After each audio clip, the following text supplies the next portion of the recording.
요셉이 시종하는 자들 앞에서 그 정을 억제하지 못하여 소리질러 모든 사람을 자기에게서 물러가라 하고 그 형제들에게 자기를 알리니 그때 그와 함께한 다른 사람이 없었더라.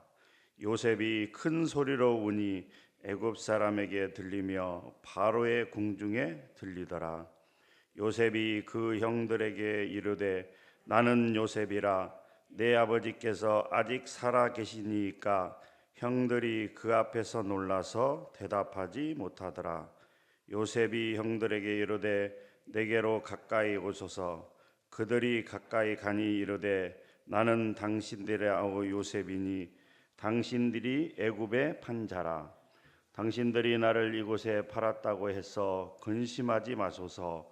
한탄하지 마소서. 하나님이 생명을 구원하시려고 나를 당신들보다 먼저 보내셨나이다.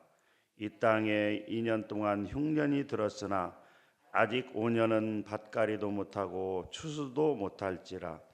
하나님이 큰 구원으로 당신들의 생명을 보존하고 당신들의 후손을 세상에 두시려고 나를 당신들보다 먼저 보내셨나니 그런즉 나를 이리로 보내니는 당신들이 아니요 하나님이시라. 하나님이 나를 바로에게 아버지로 삼으시고 그 온 집의 주로 삼으시며 애굽 온 땅의 통치자로 삼으셨나이다. 당신들은 속히 아버지께로 올라가서 아뢰기를 아버지의 아들 요셉의 말에 하나님이 나를 애굽 전국의 주로 세우셨으니 지체 말고 내게로 내려오사 아버지의 아들들과 아버지의 손자들과 아버지의 양과 소와 모든 소유가 고센 땅에 머물며 나와 가깝게 하소서. 흉년이 아직 5해가 있으니 내가 거기서 아버지를 봉양하리이다. 아버지와 아버지의 가족과 아버지께 속한 모든 사람에게 부족함이 없도록 하겠나이다 하더라고 전하소서. 당신들의 눈과 내 아우 베냐민의 눈이 보는 바 당신들에게 이 말을 하는 것은 내 입이라. 당신들은 내가 애굽에서 누리는 영화와 당신들이 본 모든 것을 다 아버지께 아뢰고 속히 모시고 내려오셔서 하며 자기 아우 베냐민의 목을 안고 우니 베냐민도 요셉의 목을 안고 우니라. 요셉이 또 형들과 입맞추며 안고 우니 형들이 그제서야 요셉과 말하니라. 요셉의 형들이 왔다는 소문이 바로의 궁에 들림에 바로와 그의 신하들이 기뻐하고 바로는 요셉에게 이르되 내 형들에게 명령하기를 너희는 이렇게 하여 너희 양식을 싣고 가서 가나안 땅에 이르거든 너희 아버지와 너희 가족을 이끌고 내게로 오라. 내가 너희에게 애굽의 좋은 땅을 주리니 너희가 나라의 기름진 것을 먹으리라. 이제 명령을 받았으니 이렇게 하라. 너희는 애굽 땅에서 수레를 가져다가 너희 자녀와 아내를 태우고 너희 아버지를 모셔오라. 또 너희의 기구를 아끼지 말라. 온 애굽 땅에 좋은 것이 너희 것임이니라. 이스라엘의 아들들이 그대로 할세 요셉이 바로의 명령대로 그들에게 수레를 주고 길 양식을 주며 또 그들에게 다 각기 옷 한 벌씩을 주되 베냐민에게는 은 300과 옷 5벌을 주고 그가 또 이와 같이 그 아버지에게 보내되 순하기 10필에 애굽의 아름다운 물품을 실리고 암나귀 10필에는 아버지에게 길에서 드릴 곡식과 떡과 양식을 실리고 이에 형들을 돌려보내며 그들에게 이르되 당신들은 길에서 다투지 말라 하였더라. 그들이 애굽에서 올라와 가나안 땅으로 들어가서 아버지 야곱에게 이르러 알리어 이르되 요셉이 지금까지 살아있어 애굽 땅 총리가 되었더이다. 야곱이 그들의 말을 믿지 못하여 어리중절하더니 그들이 또 요셉이 자기들에게 부탁한 모든 말로 그에게 말하며 그들의 아버지 야곱은 요셉이 자기를 태우려고 보낸 수레를 보고서야 기운이 소생한지라. 이스라엘에 이르되 조카들아 내 아들 요셉이 지금까지 살아 있으니 내가 죽기 전에 가서 그를 보리라 하니라. 아멘. 창세기 45장에서 드디어 요셉은 형들에게 자신이 바로 그 요셉임을 밝히고 있습니다. 형들이 애굽에 팔았던 그 요셉이 바로 나라고 얘기하고 있습니다.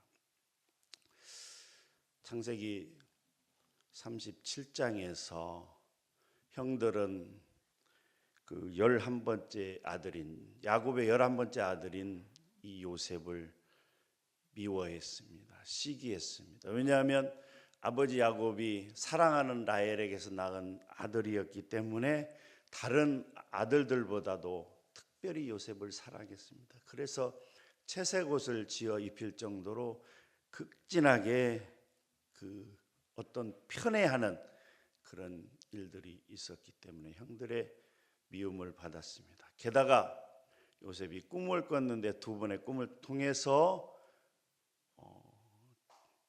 자신의 볕단을 향해서 형들의 볕단이 절을 하고 또 해와 달과 멸한 별들이 절을 하는 그런 모습을 자랑을 하니까 형들의 미움은 극도에 달했습니다. 그래서 형들을 찾아오는 요셉을 죽일까 궁리를 하다가 물이 없는 구덩이에 가두고 그리고 유다의 제안으로 이제 미디안 상인들에게 애굽 땅으로 내려가는 미디안 상인들에게 요셉을 팝니다. 그때 요셉의 나이가 불과 17살 정도였습니다. 어린 요셉을 그렇게 형들은 팔았습니다. 그리고 아마도 요셉은 종으로 팔려갔거나 어쩌면 죽었을 것이라고 형들은 생각을 했습니다. 이제 저녁에 그 근동의 저녁에 기근이 들었고 애굽에 그래도 곡식이 있다는 소식을 듣고 그 10명의 형들이 애굽으로 내려가 곡식을 살 때 그때도 요셉을 만났지만 저 총리가 애굽의 총리가 요셉이었다는 생각은 꿈에도 하지 못했습니다. 너희들이 애굽을 정탐하러 온 정탐꾼이냐고 이야기했을 때도 그들은 전혀 알지 못했고 왜 이 총리가 베냐민을 자기들의 동생인 베냐민을 데리고 오라고 할 때도 어떤 이유인지 전혀 알지 못했습니다. 꿈에도 생각하지 않았겠죠. 그런데 오늘 45장에 보면 요셉은 드디어 자기가 그 요셉이라고 이야기를 합니다. 45장 1절 말씀을 같이 한번 읽어보도록 하겠습니다. 시작. 요셉이 시종하는 자들 앞에서 그 정을 억제하지 못하여 소리질러 모든 사람을 자기에게서 물러가라 하고 그 형제들에게 자기를 알리니 그때 그와 함께한 다른 사람이 없었더라. 3절에도 보면 요셉이 그 형들에게 이르되 나는 요셉이라 내 아버지께서 아직 살아 계시니까 형들이 그 앞에서 놀라서 대답하지 못하더라. 당연히 놀라고 당연히 대답하지 못했겠죠. 우리 동생 요셉이 설마 애굽의 총리가 되었다고라고는 꿈에도 생각하지 않았기 때문에 말문이 막혔습니다. 놀랐습니다. 그리고 점점 두려워 떨기 시작했죠. 왜요? 지은 죄가 있기 때문에. 아무리 형제가 미웠다고 손치더라도 어떻게 그 형제를 죽이려고 하고 또 애굽 사람들 애굽으로 내려가는 미디안 사람의 종으로 팔 생각을 했겠습니까? 은 20에. 그런데 우리가 그렇게 20년이 지난 그 이전에 팔았던 그 요셉이 애굽의 총리가 되었다는 소식에 그리고 아버지가 살아있느냐 묻는 소식에 말을 하지 못했다라고 하는 것이죠.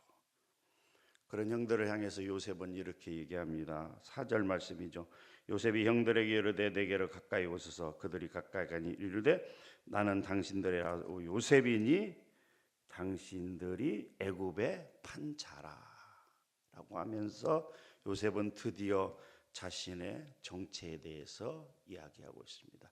형들이 23년 전에, 대략 23년 정도 됐습니다. 형들이 23년 전에 그 미디안 사람들에게 판 그 동생 요셉이 바로 접니다라고 이야기를 합니다.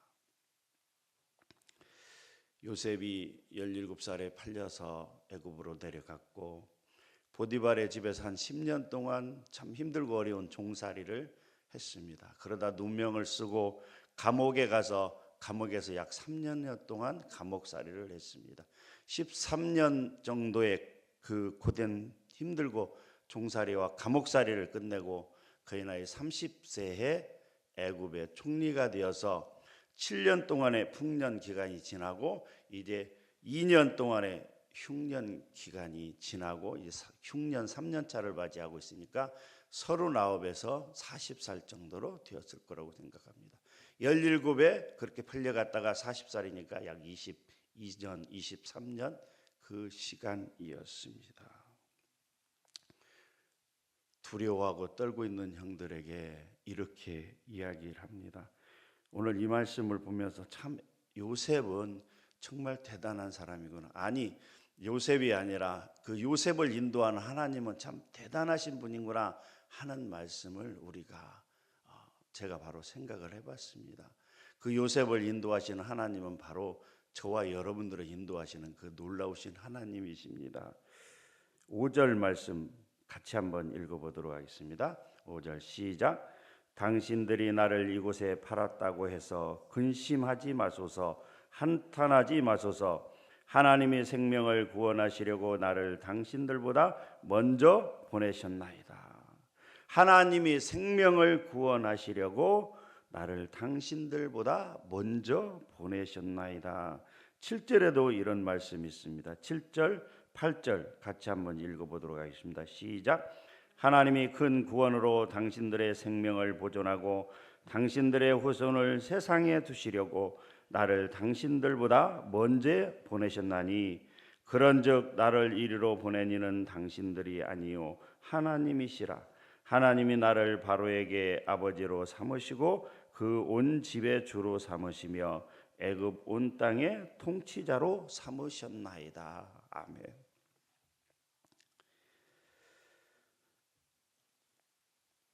실제적으로는 형들이 요셉을 시기하고 미워하여 팔아넘겼지만 그것은 보이는 현상이고 그것은 외모요, 그것은 바깥이지만 실제적으로는 그 내면의 깊은 뜻은 하나님이 계셨다라고 하는 것입니다. 형들의 시기로 미디안 사람에게 요셉을 팔은 이 사건을 하나님께서는 어떻게 생각하셨느냐? 이스라엘 민족을 이루게 될 야곱 일가의 생명을 보존하기 위해서 요셉을 먼저 애굽 땅으로 보내셨다라고 하는 것입니다. 물론 그 가나안 땅이 하나님의 약속의 땅이지만 그 땅은 야곱의 일가들 아브라함과 이삭과 야곱의 자손들이 살아가기에는 아직은 부족하고 아직은 힘든 땅이었습니다. 34장에서 디나의 사건을 통해서 또 35장에서 루벤이 그 어머니 시험 그 빌하와 간통하는 그런 사건들을 통해서 하나님께서 생각하기에 이스라엘 민족을 번성케 할 장소로 아직은 가나안 땅이 부족하다고 생각을 했기 때문에 혹은 가나안 민족들과 혼잡게 되는 그런 일들이 벌어질 것을 염려해서 하나님께서 미리 새로운 땅을 준비하시고 잠깐 언제가 될지 모르지만 머물 수 있는 땅을 선택하시고 그 땅이 바로 애굽 땅이고 그 땅이 바로 애굽 땅의 고센 땅이고 그래서 그곳으로 보내기 위해서 먼저 요셉을 이러한 일련의 사건들을 통해서 먼저 애굽으로 보내셨다라고 하는 것입니다. 7절 말씀에도 우리가 방금 읽은 말씀처럼 하나님이 큰 구원으로 당신들의 생명을 보존하려고 라고 있습니다. 큰 구원이라고 무엇입니까? 큰 구원할 때 그 구원은 히브리어로 펠레타라고 하는데 하나님께서 무엇을 피신시키거나 하나님께서 무엇을 구원하시거나 하나님께서 무엇을 보존하기 위해서 사용하는 단어라고 하는 것이죠. 즉 하나님께서는 요셉을 애굽 땅으로 보내시고 그 야곱의 나머지 자손들을 그 후에 애굽 땅으로 보내신 그 하나님의 뜻은 어떠한 야곱 일가의 그런 생명을, 육적인 생명을 보존하는 것뿐만이 아니라 영적인 생명까지도 보존하기 위해서 하나님이 하신 일이라고 하는 것입니다. 그것을 요셉은 알고 있었다라고 하는 것이죠. 우리가 기억을 더듬어 보면 39장에서 요셉이 보디발의 집으로 팔려갔을 때 보디발은 하나님께서 요셉과 함께 하신 것을 보았다라고 기록하고 있습니다. 또 요셉이 감옥에 갔을 때에도 간수장에게 은혜를 하나님께서 입게 하셨다라고 하는 말씀이 있습니다. 이 말씀은 무슨 말이냐 하면 요셉의 주변에 있는 사람들도 하나님께서 요셉과 함께 하시는 것을 보고 알고 있었다라고 하는 것입니다. 다시 말씀드리면 요셉의 주변 사람들도 하나님께서 함께 하심을 알고 보고 있었는데 정작 요셉 자신이 몰랐겠느냐 하는 것입니다. 주변 사람들도 알고 있는데 본인이 모르고 있을 거예요. 요셉은 알고 있었습니다. 요셉은 자신이 종으로 팔려오고 애굽에 와서 또 종살이를 하고 감옥에 가고 이런 일련의 사건들이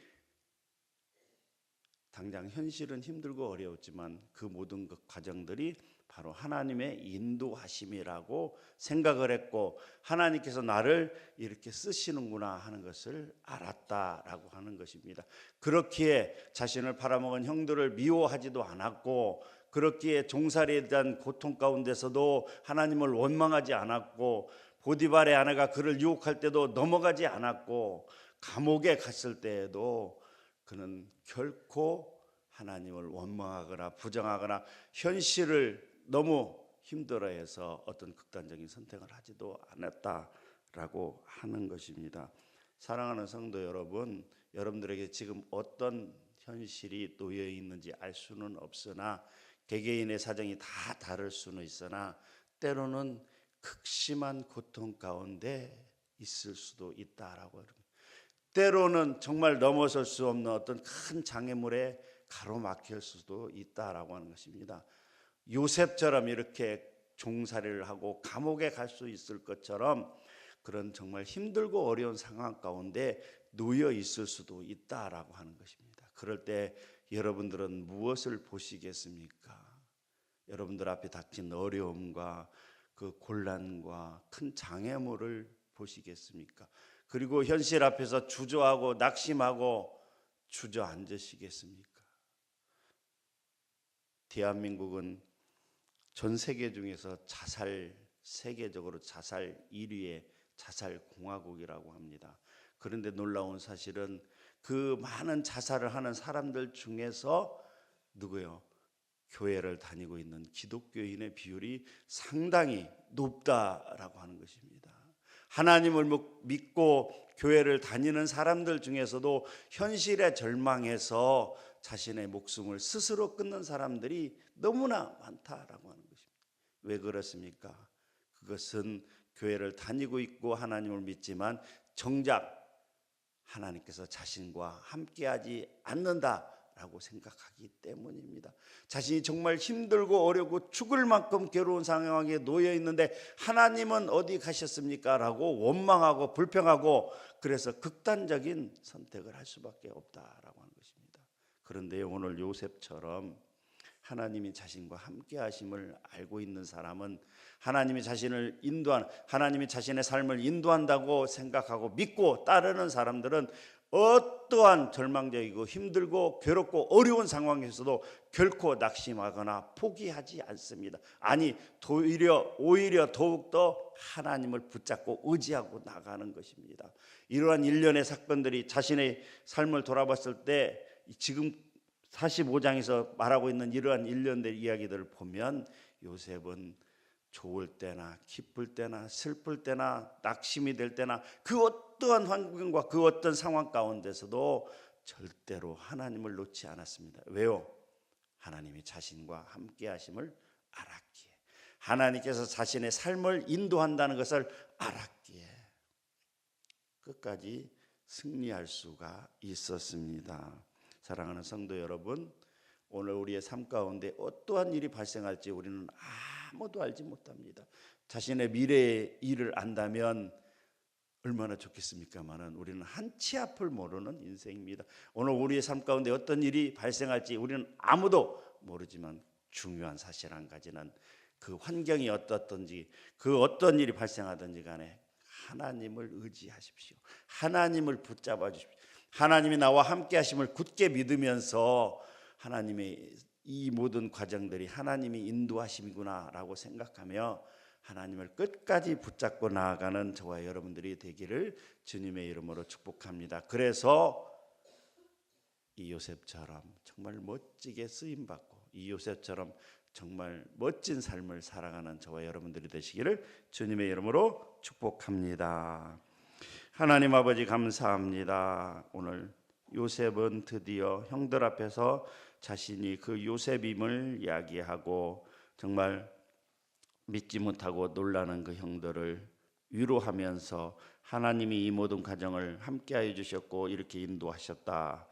이제 우리를 구원하기 위해서 우리의 생명을, 우리의 영적인 생명을 보존하기 위해서 아버지와 그 가족들을 애굽으로 인도하신다라고 형들을 위로하고 서로 입 맞추고 울면서 그동안의 모든 과정들을 화해하는 것을 볼 수가 있습니다. 하나님, 그 요셉의 신앙이 우리의 신앙이 되기를 원합니다. 어떠한 힘듦과 어려움이 있을지라도 하나님이 우리와 늘 함께 하시며 특별히 어렵고 힘들 때 더욱더 우리를 붙잡아 주시고 특별히 아버지 하나님께서 우리의 모든 삶을 인도하신다는 것을 우리가 다시 한번 깨닫고 말씀을 쫓아나가는, 말씀을 붙잡는, 하나님을 붙잡는 오늘 하루의 삶이 될 수 있도록 인도하여 주시옵소서. 감사합니다. 예수님의 이름으로 기도하옵나이다. 아멘.